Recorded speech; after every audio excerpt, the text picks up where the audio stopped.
Hello friends, আমি দেবজ্যোতি। তো আজকে আমরা এমন একটা বিষয় নিয়ে কথা বলবো যেটা নিয়ে আমার আলোচনা করার বহুদিনের ইচ্ছে ছিল, বহু রকমভাবে। সেটা হচ্ছে বাংলা সিনেমা বা বাংলা কালচারের অন আ হোল ডিক্লাইনটা কেন হল। এই যে বাংলা সিনেমা বা বাংলা সংস্কৃতি একটা সময় স্বর্ণযুগের মধ্যে দিয়ে গেছিল দীর্ঘদিন, সেটা কেন ডিক্লাইন করে আজকের এই অবস্থা। তো ভিডিওটা লম্বা হবে। তো যেটা বললাম যে বাংলা কালচারের ডিক্লাইন বা বাংলা সিনেমার ডিক্লাইন আলোচনা করার আগে, পতনটা আলোচনা করার আগে উত্থানটা আলোচনা করা বেশি জরুরি। তো বাংলা কালচার বা বাঙালি অ্যাজ আ জাতির উত্থানটা শুরু হচ্ছে 19th সেঞ্চুরির মাঝামাঝি সময়, মানে 1840 1850 ওই সময় থেকে। এই সময় বাংলায় নবজাগরণ হচ্ছে, বাংলা রেনেসাঁস বা বাংলা নবজাগরণ। এবং সেখান থেকে আপনি যদি দেখেন তারপরের কয়েকটা জেনারেশন পর পর পর পর স্টলওয়ার্ট উঠে এসছে প্রতিটা ক্ষেত্রে। আপনি সাহিত্যে দেখুন, সাহিত্য সম্রাট বঙ্কিমচন্দ্র চট্টোপাধ্যায়, রবীন্দ্রনাথ ঠাকুর, তারপরে বন্দ্যোপাধ্যায় তিনজন, আরও অন্যান্য যারা ছিলেন। বিজ্ঞানে আপনারা যদি দেখেন জগদীশ চন্দ্র বসু, জ্ঞানেন্দ্র চন্দ্র চট্টোপাধ্যায়, সত্যেন বসু। স্বাধীনতা সংগ্রামে নেতাজি সুভাষচন্দ্র বসু থেকে শুরু করে বিনয় বাদল দীনেশ, বাঘা যতীন। ভারতের স্বাধীনতা সংগ্রামের প্রায় 75% যারা শহীদ হয়েছিলেন তারা বাঙালি ছিলেন। ভারতবর্ষ বাংলার রক্তে স্বাধীন। তো প্রতিটা ক্ষেত্রে, সঙ্গীতে, ক্রীড়াতে, প্রতিটা ক্ষেত্রে বাঙালি কিন্তু ভারতবর্ষে সব থেকে অগ্রসর ছিল এই 19th সেঞ্চুরি মিডিল থেকে। এবার যখন cinema as a art form এলো 1889 সালে, লুমিয়ার ব্রাদার্স প্রথম সিনেমা প্রদর্শন করলেন, সেটাও কিন্তু বাংলার হাত ধরেই ভারতে প্রবেশ করলো। হীরালাল সেন 1897 সালে বানাচ্ছেন দ্য ফ্লাওয়ার অফ পার্সিয়া। আমার হীরালাল সেনের ভিডিওটা দেখতে পারেন, ডিটেলসে আলোচনা করেছি। তো এরপরে ভারতবর্ষের সিনেমা যে অগ্রগতি হয়েছে সেটাও কিন্তু বাংলার হাত ধরেই হয়েছে। এখন যে বলিউড আমরা দেখতে পাই, ওয়ার্ল্ডের অন্যতম বড় ফিল্ম ইন্ডাস্ট্রি, সেটাও কিন্তু বাঙালিদের হাতেই তৈরি। সেটাও কিন্তু হিমাংশু রায়, জ্ঞান মুখার্জি, অশোক কুমার এদের হাতে তৈরি। তো এই ছিল বাংলার গোল্ডেন এজ। তো 1947 সালে যখন ভারতবর্ষ স্বাধীন হচ্ছে, তো স্বাধীনতার পরবর্তী ক্ষেত্রে বাংলা সিনেমাকে কিন্তু বিশ্বের দরবারে ভারতীয় সিনেমাকে বিশ্বের দরবারে কিন্তু বাংলায় নিয়ে যাচ্ছে। 1950 সালে একটা সিনেমা এসেছিল নিমাই ঘোষের ছিন্নমূল, যেটা ছিল পার্টিশন নিয়ে। কারণ 1947 সালেই পার্টিশন হয়েছে, ভয়াবহ রকমের একটা ব্যাপার ছিল। তো সেটা প্রথম বাংলা সিনেমা যেটা ইন্টারন্যাশনালি অ্যাক্লেম হচ্ছে। এবং সেই সময় একজন রাশিয়ান পরিচালক এসেছিলেন পুরোস্কি বলে, তো তিনি সেটাকে রাশিয়াতে নিয়েও যান ছিন্নমূল সিনেমাটাকে, এবং সেটা রাশিয়াতেও খুব সাকসেসফুল হয়। তারপরে তো তরুণ মজুমদার আসছেন, ঋত্বিক ঘটক আসছেন, 1955 সালে পথের পাঁচালী আসছেন, সত্যজিৎ রায়ের আত্মপ্রকাশ হচ্ছে। তো তারপরের ইতিহাসটা আমরা সবাই জানি যে বাংলার গোল্ডেন এজ চলা শুরু করলো। সেই সময় সত্যজিৎ রায়ের সিনেমা, তরুণ মজুমদার আরেকটু পরে আসছেন, তপন সিংহ, ঋত্বিক ঘটক, মৃণাল সেন, বা আরও পরে ধরুন রাজেন তরফদারের মতো মানুষ বা তরুণ মজুমদার। এদের সিনেমা কিন্তু শুধুমাত্র ন্যাশনালি না, ইন্টারন্যাশনাল অ্যাক্লেমও পাচ্ছে। এবং কমার্শিয়াল বাংলা সিনেমাও কিন্তু উত্তম কুমার, সৌমিত্র চট্টোপাধ্যায় এদের হাত ধরে, ভানু বন্দ্যোপাধ্যায়, জহর রায় এদের হাত ধরে থ্রাইভ করছে। So that was the golden age, যেটা ওই 1950 থেকে মোটামুটি আর্লি 70s, মিড 70s অব্দি চলছে। তো এই ছিল হচ্ছে বাংলা সিনেমার স্বর্ণযুগ, যেটা মোটামুটি 20 থেকে 25 বছরের একটা স্প্যান ছিল। এবার এই গেল উত্থানের কাহিনী, বাংলা সিনেমা বা বাংলা সাহিত্য বা Bangla culture as a whole. পতনটা আলোচনা করার আগে আপনাদেরকে বুঝতে হবে সিনেমা কি। Cinema is a recreational art form. Recreation কি বা রিক্রিয়েশনাল আর্ট ফর্ম কি? রিক্রিয়েশনাল আর্ট ফর্ম এমন একটা জিনিস যেটাতে আপনি ইনভেস্ট করবেন যখন আপনার বেসিক যে নেসেসিটিসগুলো আছে, সেটা খাদ্য হোক, বস্ত্র হোক, বাসস্থান হোক, হেলথ কেয়ার হোক, এডুকেশন হোক, এগুলো প্রত্যেকটা হয়ে যাওয়ার পরে আপনি যেটাতে ইনভেস্ট করবেন সেটা হচ্ছে রিক্রিয়েশনাল অ্যাক্টিভিটি। সেটা সিনেমা হতে পারে, সেটা সাহিত্য হতে পারে, সেটা স্পোর্টস হতে পারে, সেটা যে কোনো জিনিস হতে পারে, গান হতে পারে। রিক্রিয়েশন মানে এটা বুঝতে হবে, এবং cinema as a recreational art form এটা কিন্তু বুঝতে হবে।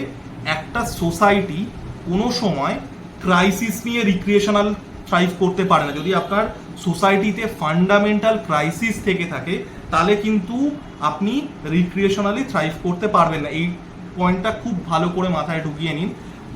পৃথিবীর সব থেকে বড় ফিল্ম ইন্ডাস্ট্রিগুলো ওয়েস্টার্ন কান্ট্রিজগুলোতে, ইউরোপে আর আমেরিকাতে আছে, এটা কোইন্সিডেন্স নয়। মেডেলে, অলিম্পিক মেডেলে সব থেকে বেশি মেডেল পায় ইউরোপ, আমেরিকা আর এখন চায়না, কোইন্সিডেন্ট নয়। যেখানে অন্যান্য সোশ্যাল অ্যাসপেক্টসগুলো ভালো আছে, যেখানে কোনো ক্রাইসিস নেই, সেখানেই কিন্তু একমাত্র রিক্রিয়েশন, সেটা সিনেমা, সেটা সাহিত্য, সেটা স্পোর্টস থ্রাইভ করতে পারে। এই পয়েন্টটা কিন্তু মাথায় ঢুকিয়ে নিন, কারণ আমরা এক্স্যাক্টলি এই জিনিসটা নিয়েই আলোচনা করব।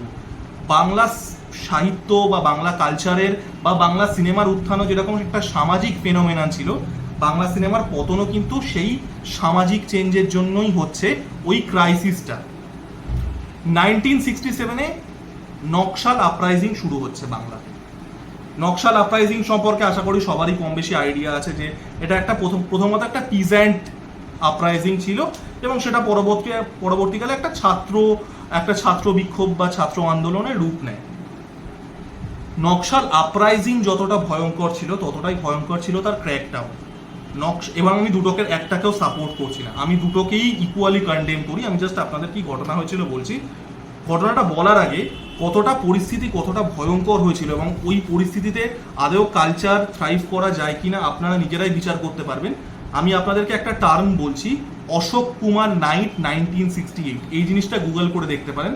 1968-এ অশোক কুমার নাইটে কি হয়েছিল আপনারা নিজেরাই দেখতে পারবেন, যে ওয়েস্ট বেঙ্গলের অবস্থা সেই সময় ঠিক কতটা অগ্নিগর্ভ ছিল এবং সেটা একটা কালচার সেখানে থ্রাইভ করতে পারে কিনা। এই গেল প্রথম কথা। সেকেন্ডলি যেটা রিসেন্টলি খুব চর্চায় আছে, সেটা হচ্ছে বাংলাদেশ লিবারেশন ওয়ার। এবার এই বাংলাদেশ লিবারেশন ওয়ারে আমরা শুধু লিবারেশনের ফ্যাক্টরটাই বেশি ফোকাস করি, যেটা ফোকাস করি না সেটা হচ্ছে বাংলাদেশ জেনোসাইড। আবারও আমি ডিটেলসে যেতে পারবো না, আপনারা অপারেশন সার্চলাইট গুগল করে দেখতে পারেন যে কতটা নারকীয় ছিল। 30 লক্ষ বাঙালিকে মারা হয়েছিল এবং একটা বিশাল রকমের রিফিউজি কিন্তু ওয়েস্ট বেঙ্গলে চলে যাচ্ছে। অলরেডি কিন্তু নকশাল আপরাইজিং 1967 থেকে চলছে, সেটার পরিস্থিতি খুবই খারাপ। তারপরে একটা ম্যাসিভ পপুলেশন ট্রান্সফার কিন্তু হচ্ছে এই বাংলাদেশ লিবারেশন ওয়ার্ড এবং যে বাংলাদেশে যে গণহত্যা হয়েছিল, যে বাংলাদেশ জেনোসাইড হয়েছিল, সেটার জন্য সোসাইটিতে কিন্তু মারাত্মক রকমের ক্রাইসিস তৈরি হচ্ছে। ক্রাইসিসে কিন্তু আর্ট, সিনেমা, সঙ্গীত, সাহিত্য, স্পোর্টস, কোনো রিক্রিয়েশন থ্রাইভ করে না। এই জন্যেই আফ্রিকা থেকে স্পোর্টস পার্সন উঠে আসে না, ইউরোপ থেকে উঠে আসে। আফ্রিকার সিনেমা থেকে ইউরোপের সিনেমা বা আমেরিকার সিনেমা বা এখন চায়না সিনেমা বেশি স্ট্রং। ক্রাইসিসে কোনো সোসাইটি থ্রাইভ করে না রিক্রিয়েশনালি। তো একটা মারাত্মক রকমের সোশ্যাল ক্রাইসিস তৈরি হচ্ছে। এবং যে নকশাল ক্র্যাকডাউনটা হয়েছিল, সেই নকশাল ক্র্যাকডাউনটাও কিন্তু হয়েছিল স্টুডেন্টদের ওপরে। আমরা একটা কথা খুব ইউজ করি, এখন তো ইন্টেলেকচুয়াল এই ওয়ার্ডটা কাইন্ড অফ গালাগালি হয়ে গেছে। বাংলা যে ইন্টেলেকচুয়াল যে সমাজ, তারা তো এই ছাত্রদের থেকেই তৈরি হতো। তো নকশাল আপরাইজিং যতটা ভয়ঙ্কর ছিল, ততটাই ভয়ঙ্কর কিন্তু নকশাল ক্র্যাকডাউনও ছিল, এবং তাদের শিকার কিন্তু হয়েছিল মূলত এই ছাত্ররা, যারা ভবিষ্যতে গিয়ে হয়তো সাহিত্যিক হতে পারতো, যারা ভবিষ্যতে গিয়ে হয়তো ফিল্মের কিছু করতে পারতো, সঙ্গীতে কিছু করতে পারতো। মিঠুন চক্রবর্তী এক চুলের জন্য বেঁচে গেছিলেন। আমি সেই সব গল্পের ডিটেলসে যাচ্ছি না, এটা প্ল্যাটফর্মও নয়। Mithun Chakraborty barely survive the Naxal crackdown. তো এই পরিস্থিতি যাচ্ছে। তারপরে 1977-এ আসছে হচ্ছে লেফট গভর্নমেন্ট আসার পরে কি করছে, কমিউনিজম। তো তারা কি করছে, তারা পুরোপুরিভাবে কলকাতা, যেটা একটা সেই সময় শুধু ভারতবর্ষ না এশিয়ার অন্যতম বড় ফাইন্যান্সিয়াল হাব ছিল, সেটাকে ডিইন্ডাস্ট্রিয়ালাইজ করছে। আপনারা গল্প শুনেছেন যে কারখানায় লক আউট হয়ে যাওয়া, হরতাল হয়ে যাওয়া, ঘন্টার পর ঘন্টা কারেন্ট অফ, যেখানে কারখানার কাজ সাফার করছে, এইসব গল্প আমরা সবাই শুনেছি। এই সোসাইটিতে যখন এত ফান্ডামেন্টাল ক্রাইসিস আছে, সেই সময় কিন্তু কোনো রিক্রিয়েশন থ্রাইভ করতে পারে না। এবং আপনারা সেই সময় থেকে আজ অবধি যদি দেখেন, বাংলা সিনেমা, বাংলা সাহিত্য, বাংলা সঙ্গীত, স্পোর্টস, প্রত্যেকটা দিকে আমরা মারাত্মক রকমভাবে পিছিয়ে পড়েছি এই একটাই কারণের জন্য। এবার এই গেল হচ্ছে একটা সার্বিক আলোচনা। এবার আমি বাংলা ফিল্ম ইন্ডাস্ট্রি সেন্ট্রিক একটা আলোচনা করব, যেটা আর্লি 70s হয়েছিল, এবং সেটা হচ্ছে উত্তম কুমার। এবার উত্তম কুমারকে না আমরা যতটা ক্রেডিট দেওয়ার ততটা দিই না। এই যে বাংলা স্বর্ণযুগ আমরা যেটা বলছি সিনেমার, তো সেই স্বর্ণযুগ যদি একটা গাড়ি হয়, উত্তম কুমার ছিলেন সেই গাড়ির ইঞ্জিন। উত্তম কুমারের সিনেমা গ্রাম বাংলায় চলতো বলে সত্যজিৎ রায় অস্কারে যেতে পেরেছিলেন, এটা fact. This is the ecosystem, যে একটা উত্তম কুমার বা একটা সৌমিত্র চট্টোপাধ্যায়, একটা ভানু বন্দ্যোপাধ্যায়, জহর রায় বা অন্যান্য যারা ছিলেন, সুচিত্রা সেন, এদের সিনেমা কমার্শিয়ালি সাকসেসফুল হতো বলেই, এই টাকাটা ইকোসিস্টেমে আসতো বলেই একটা সত্যজিৎ রায়, একটা মৃণাল সেন, একটা তপন সিংহ, একটা ঋত্বিক ঘটক, একটা রাজেন তরফদার, তারা তাদের সিনেমাটা তাদের ভাষায় বানাতে পেরেছিলেন, যেটা কান, বার্লিন, ভেনিসে গেছে, Satyajit Ray life time achievement Oscar পেয়েছিলেন। এটার জন্যই কিন্তু এই জিনিসটা বুঝতে হবে। এবার এইখানেই আর্লি 70s একটা সমস্যা হচ্ছে। আর্লি 70s এবং লেট 60s উত্তম কুমার একটা হিন্দিতে তার একটা স্টিন্ট নিয়েছিলেন, ছোটি সি মুলাকাত, এবং তার পরবর্তীকালে যেটা আনফর্চুনেটলি সাকসেসফুল হয়নি। এবার তারপরে তিনি যখন বাংলায় ফিরে আসেন, আপনি যদি আর্লি 70s পর উত্তম কুমারের সিনেমাগুলো দেখেন, তাহলে দেখবেন তার একটা চেহারার পরিবর্তন হচ্ছে। তার যে নায়কোচিত, তার যে ম্যাটিনি আইডল লুকটা, সেটা কিন্তু নেই, সেটা চেঞ্জ হয়ে যাচ্ছে। এবং এই চেঞ্জ হওয়ার ফলে কি হচ্ছে, তিনি কিন্তু ওই মানে এখন আমরা যেটা দেখি সাউথের অ্যাক্টাররা বা বলিউডের অ্যাক্টাররা, তারা ওই হিরো রোলই করে যাচ্ছেন, তিনি কিন্তু সেটা করেন। আপনি যদি দেখেন মিড 70s পরবর্তীকালে উত্তম কুমার, তার যে ফিল্মের চয়েসগুলো ছিল সেগুলো অনেক অফবিট ছিল। বিভিন্ন সিনেমায় তিনি ইভেন ভিলেনও প্লে করেছিলেন। উত্তম কুমার, মহানায়ক উত্তম কুমার, অনেক সিনেমায় তিনি ভিলেন রোল করেছিলেন, অফবিট সিনেমা করেছিলেন।